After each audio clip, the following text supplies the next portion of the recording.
आपने अपने जीवन में कभी तलवार खरीदी है?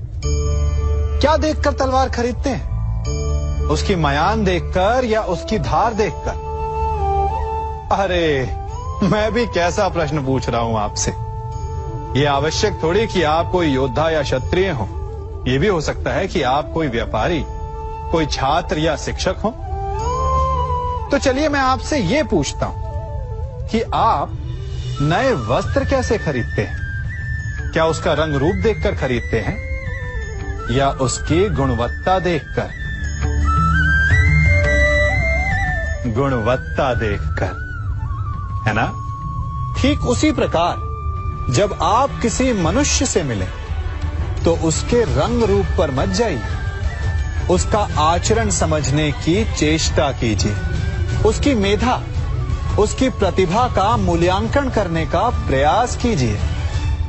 आपका जीवन बहुत ही सरल हो जाएगा। आप सब ने अपने जीवन में एक कहावत तो सुनी ही होगी कि एक चुप 100 को हराए। सुनी है ना? और इसीलिए कई बार हम जीवन में चुप रहते हैं, मौन रह जाते हैं, क्योंकि ये सत्य है कि एक मूर्ख के लिए मौन रहने से अधिक श्रेयस्कर उत्तर और कुछ भी नहीं हो सकता।